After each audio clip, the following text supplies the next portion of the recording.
పొన్నూరులో YCP అభ్యర్థి మార్పు అనేది దొంగపోయి గజ దొంగ వచ్చినట్లుగా ఉందని అన్నారు టీడీపీ అభ్యర్థి ధూళిపాళ్ల నరేందర్ కుమార్.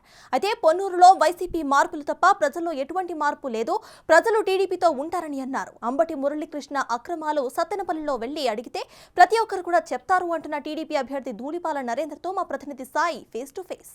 పొన్నూరు టీడీపీ అభ్యర్థిగా ధూళిపాళ్ల నరేంద్ర ప్రజల్లోకి దూసుకువెళ్తున్నటువంటి పరిస్థితి ఉంది. అయితే ప్రస్తుతానికి వైసీపీకి సంబంధించి కీలకమైనటువంటి పరిణామాలు చోటు కూడా చేసుకుంటున్నటువంటి పరిస్థితి ఉంది. అయితే ప్రస్తుతం నియోజకవర్గంలో సిచ్యువేషన్ ఏ విధంగా ఉందనేది తెలుసుకునేటటువంటి ప్రయత్నం చేద్దాం. మనతో పాటు ధూళిపాళ్ల నరేంద్ర గారు ఉన్నారు. సార్ చెప్పండి, ప్రజెంట్ సిచ్యువేషన్ ఎట్లా ఉంది? మీ ప్రత్యర్థిలో కూడా అనేక మార్పులు చేర్పులు జరగడం జరిగింది. రాష్ట్రంలోనే జగన్మోహన్ రెడ్డి ముఖ్యమంత్రి అయిన దగ్గర నుండి ఆయన ఏం చెప్తున్నాడు, 151 సీట్లు గత ఎన్నికల్లో ఇచ్చారు. ఈ 151 సీట్లు నేను అనుకోవడం ఒక అవినాష్ రెడ్డి, మిథున్ రెడ్డి లాంటి వాళ్ళని తప్పితే మిగతా అందరినీ బీసీలు, ఎస్సీలు అందరినీ ఇటు ఇటు దన్నాడు. ఆయన ఫుట్బాల్ ఆడుకుంటున్నాడు. ఒకవైపు ఏం చెప్తున్నాడు, నేను బ్రహ్మాండమైన అభివృద్ధి చేసి ఆయన క్యాంప్ క్లర్క్ ఉన్నాడు సజ్జల రామకృష్ణారెడ్డి, మేము బ్రహ్మాండమైన అభివృద్ధి చేస్తే సంక్షేమం అంటున్నాడు. నేను 100 సార్లు మీటర్ నొక్కాను అంటున్నాడు. మరి ఇన్ని చేసినప్పుడు అభ్యర్థులు మార్చాల్సిన అవసరం ఏంటి? ఫస్ట్ ప్రశ్న. మరి ఓటేస్తే ఆయన ఏం చెప్తున్నాడు, నా బొమ్మ పెట్టుకొని వెళ్ళాలని గెలుస్తారని చెప్తారు. అంటే ఓటు ఆయన బొమ్మలను చూసి ఓటేశారా? ఆయన ముఖ్యమంత్రిగా అధికారం ఇస్తే ఒక్క పేదవాడిని పలకరించింది లేదు, ఆయన కలిసింది లేదు. అంటే నియోజకవర్గంలో చేసిన అభివృద్ధి వల్ల ప్రమోషన్ వచ్చిందనే విధంగా ప్రత్యర్థి వర్గం చెప్పింది. అనేది ఒకటే, నేను మొన్నే చెప్పా, 5 సంవత్సరాలు. మరి మొన్న ఎన్నికల్లో ఆయన రోసే గారు వచ్చాడు, ఆయన చక్కగా మాయ మాటలు చెప్పారు, జనం ఓటేశారు, గెలిపించారు. ఏమైంది 5 సంవత్సరాల తర్వాత? జగన్మోహన్ రెడ్డి భాగస్వామ్యం, సహకారం, ఆశీస్సులతో ఈ నియోజకవర్గంలో గ్రావెల్ దగ్గర నుంచి చివరికి రేషన్ షాప్ వరకు ఆయన దందా చేసి 2540 కోట్లు దోపిడీ ప్రజా సంపద జరిగిందని చెప్పి మేము ప్రజా ఛార్జ్షీట్ని పెట్టాము. జగన్మోహన్ రెడ్డి గారికి కావాల్సింది ఏంటంటే లెక్కలు. కాబట్టి ఈయన బ్రహ్మాండంగా ఒక నియోజకవర్గంలో ఇంత దోచి నాకు ఇచ్చాడు, జిల్లా అయితే మొత్తం 7 నియోజకవర్గాల్లో దోయొచ్చు అనే ఉద్దేశంతో ప్రమోషన్ ఇచ్చి ఎంపీ కింద పెట్టాడు. ఎన్నో ఆరోపణలు ఉన్నాయి. నిన్నగాక మొన్న హైకోర్టులో చూసాం. మొన్నటిదాకా ఏమన్నాడు, మీరు పేపర్లు ఇవ్వండి, నిరూపించండి అని చెప్పాడు. హైకోర్టు ఏం చెప్పింది, చీఫ్ జస్టిస్ గారు ఆఫీసర్లకి, మీరు వెళ్ళి ప్రతి అంగుళం కొలిసి ఇవ్వకపోతే మీ తాట తీస్తానని చెప్పాడు. ఏదైతే దళితులు, అలాగే అనమర్లపూడిలో 32 ఎకరాలు పక్కన ఉన్న దుగ్గిరాల్లోకి వెళ్ళి ఆయన బినామీల పేరు మీద రిజిస్టర్ చేయించుకున్నాడు. కాబట్టి దాని మీద మా వాళ్ళు పోరాటం చేస్తున్నారు. ప్రతిదీ అడుగున ఏంటంటే ఎంత సంపాదించాలి, ఎలా దోచుకోవాలి, ఎలా డబ్బు సంపాదించాలి, అంతకుమించి ఏం లేదు. ఈ దొంగ వెళ్తే ఇంకో గజ దొంగ వచ్చాడు అంతే.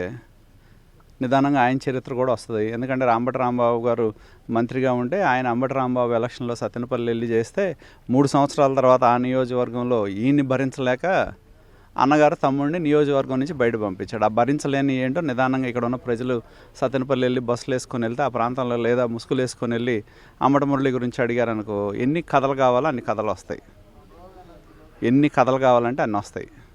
కాబట్టి అవసరమైతే మేమే బస్సులు అరేంజ్ చేస్తాం పొన్నూరు నియోజకవర్గ ప్రజలకి. సత్తెనపల్లి వెళ్ళి 3 సంవత్సరాల కాలంలో అంబటి రాంబాబు మంత్రి అయిన తర్వాత అంబటి మురళి గారు ఏ విన్యాసాలు ఆ నియోజకవర్గంలో జరిగినాయి, కబ్జాలే చేశాడా, దోపిడీయే చేశాడా, కాపురాలే కూల్చాడా, ఇవన్నీ అక్కడికి వెళ్తే కథలు చెప్తారు. మరి నేను చెప్పా కదా, ఒక దొంగ వెళ్తే ఇంకో గజ దొంగ వస్తాడని. కాబట్టి అవన్నీ ఏంటి, ఈ నియోజకవర్గంలో ఎవడో ఓటు కూడా వేయడు. కాబట్టి తెలుగుదేశం పార్టీ ఒక సిద్ధాంతపరమైన పార్టీ. ఇది మేము కొన్ని ఎన్టీ రామారావు గారు పెట్టిన పార్టీ, మేము కొన్ని విధానాల మీద నడిచే పార్టీ. కాబట్టి గత ఎన్నికల్లో ఒక్కసారి అని చెప్పి ఓట్లు వేయించుకున్నారు. ప్రజలు ఇవాళ నమ్మే పరిస్థితి లేదు. కాబట్టి వాళ్ళ మీద తీవ్రమైన వ్యతిరేకత ఉంది. కాబట్టి ఇవాళ ఈ నియోజకవర్గం వేమూరు మంత్రి ఎవరు, నాగార్జున, ఒక మంత్రిగా చేసిన వ్యక్తి నియోజకవర్గం మారటం ఏంటి నాకు అర్థం కాదు. నేను మంత్రిగా ఉండి నా నియోజకవర్గంలో అభివృద్ధి చేస్తే దమ్ముగా నిలబడి నేను ఇక్కడే పోటీ చేస్తానన్నాలి.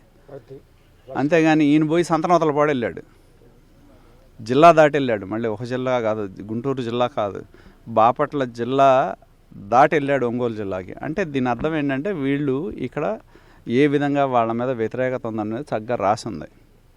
కాబట్టి ప్రజలు జగన్మోహన్ రెడ్డి ఏం చెప్పినా నమ్మే పరిస్థితి లేదు.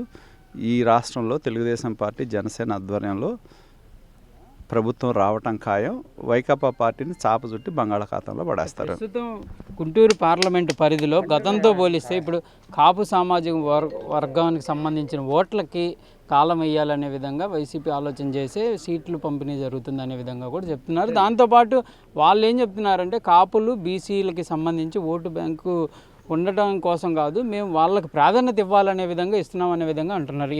ఈ రెండిట్లో ఏది సమంజసం అనుకుంటున్నారు? అంటే నేను అనేది ఒకటే, ఈ గుంటూరు జిల్లా, పాత గుంటూరు జిల్లా చూసుకుంటే ఇక్కడ ఉన్న జంగా కృష్ణమూర్తి పనికిరాడు, ఎక్కడ ఉన్న అనిల్ కుమార్ పనికి వస్తాడు. అనిల్ కుమార్ మంత్రిని ఎందుకు తీసినట్టు? పెద్దిరెడ్డిని తీసాడా? తీలేదు కదా. లేకపోతే ఇంకా కొంతమంది బొత్స సత్యబాబుని తీసాడా? తీలేదు కదా.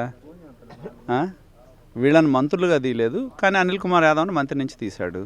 తీసిన తర్వాత ఏం చేశాడు? ఈ నియోజకవర్గం నెల్లూరులో ఉన్నాడు, ఎవరైనా ఏం చేస్తారు, నేను అక్కడే పోటీ చేయాలనుకుంటున్నాడు, జగన్మోహన్ రెడ్డి ఇక్కడ పంపించానని చెప్తున్నాడు. ఇక్కడ రావాల్సిన అవసరం ఏంటి? అక్కడే ఇవ్వచ్చు కదా టికెట్, అక్కడే ఇవ్వచ్చు కదా. ఆ జిల్లాలో కూడా ఎంపీలు ఉన్నాయి కదా, ఇక్కడికి ఎందుకు పంపించాడు? ఎందుకంటే జగన్మోహన్ రెడ్డి సిద్ధాంతం ఒకటే, ఏ కులమైనా ఏ మతమైనా ఒక వ్యక్తి నాయకుడిగా బలపడకూడదు అనేది జగన్మోహన్ రెడ్డి సిద్ధాంతం, అంతే అది. కాబట్టి మీరు చూసుకోండి, ఏ నియోజకవర్గంలో రెండో అవకాశం ఇచ్చిన వాళ్ళు ఈ రాష్ట్రంలో పార్లమెంటు మెంబర్లు 23 మంది ఎంపీలను ఇస్తే వాళ్ళలో ఇద్దరే వ్యక్తులకి తిరిగి టికెట్ వస్తుంది. ఎవరు? అవినాష్ రెడ్డి, మిథున్ రెడ్డి. ఈ ఇద్దరికే. మిగతా వాళ్ళందరినీ మార్చడము, కొంతమంది మేము జగన్మోహన్ రెడ్డిని భరించలేమని బయటికి రావడం జరిగింది తప్పితే వీళ్ళిద్దరికీ తిరిగి టికెట్లు ఇచ్చాడు. అంటే ఆయన మాటల్లో మట్టుకే బీసీలు ఎస్సీలు తప్పితే చేతల్లో అంతా ఆయన చుట్టూ ఉన్న ఆ 4 రెడ్ల కోసమే పరిపాలన, దోపిడీ తప్పితే ఇంకోళ్ళ కోసం కాదనేది గోడ మీద రాసింది. కాబట్టి ప్రజలు కూడా అది గమనించారు. కాబట్టి మిగతా కులాల్లో బీసీలు ఎస్సీలు నాయకత్వాలు బలపడకూడదు, నాయకులుగా ఎదగకూడదు. జగన్మోహన్ రెడ్డి సిద్ధాంతం నిజంగానే అదే అయితే నెల్లూరు జిల్లాలో ఇప్పుడు రాజశేఖర రెడ్డిని తీసుకుంటే ఆ జిల్లాలో వాళ్ళ నాయకులుగా తయారు చేశాడు. ఈయన ఏం చేస్తున్నాడు? ఆ జిల్లాలో నాయకులుగా బలహీనపరుస్తున్నాడు ఈయన. ఇప్పుడు మనం పుట్టిన ఏరియాలో నాయకులుగా ఎదగాలి, కానీ మనం ఎక్కడికో వెళ్ళి పోటీ చేస్తే దాని అర్థం ఏముంటుంది? అక్కడ ఉన్న వాళ్ళకి టికెట్ లీడు జంగా కృష్ణమూర్తికి ఇవ్వాలి కదా, గురజాల ఎమ్మెల్యే సీట్ ఇవ్వాలి, ఇవ్వట్లా. ఎందుకు ఇవ్వట్లా? కాబట్టి ఏంటంటే ఈ కులాలు మతాలు ఏంటంటే ఈయన ఎన్నికలు వచ్చినాయి కాబట్టి వాటి పేరు మీద ఆయన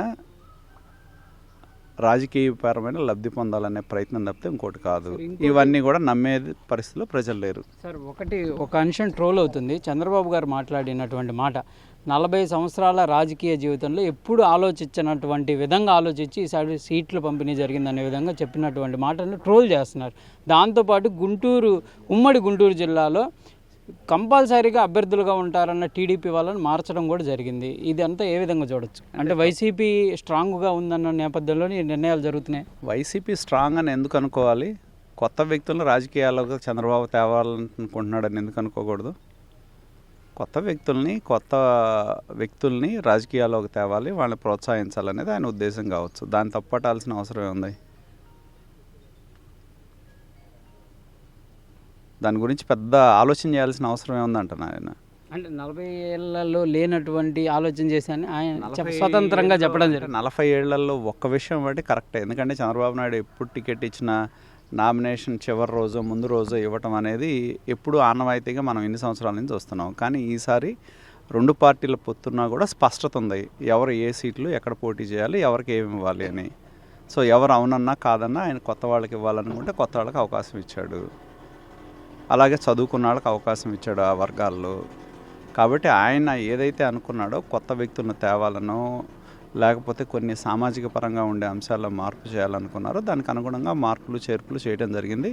ఎప్పుడో చేసే బదులు ముందే చేశారు. దానికి పెద్ద ఆశ్చర్యపడాల్సింది ఏంటంటే అభినందించాలి ఇంకా చంద్రబాబు గారిని. నిన్నటి వరకు ఉన్నటువంటి పరిస్థితులు వేరు పొన్నూరులో, ఇప్పుడు మారిపోయినటువంటి పరిస్థితుల్లో మీరు ఏ విధంగా అంటే విజయ అవకాశాలు ఏ విధంగా ఉండబోతున్నాయి అనుకునే విధంగా అంటే ఏం మారినాయి మీ దృష్టిలో? అభ్యర్థి మారితే పొన్నూరు మారిపోద్దా? అభ్యర్థి మారితే అవ్వచ్చు, అభ్యర్థి మారితే ప్రజలును పొన్నూరు మారిపోద్దా? సూర్యుడు తూర్పునే ఉదయిస్తాడు, పడమను అతిరిస్తాడు. పొన్నూరు కూడా అంతే. పొన్నూరు మా వైపే ఉంది. ఇది ధూళిపాల నరేంద్ర గారి మాట.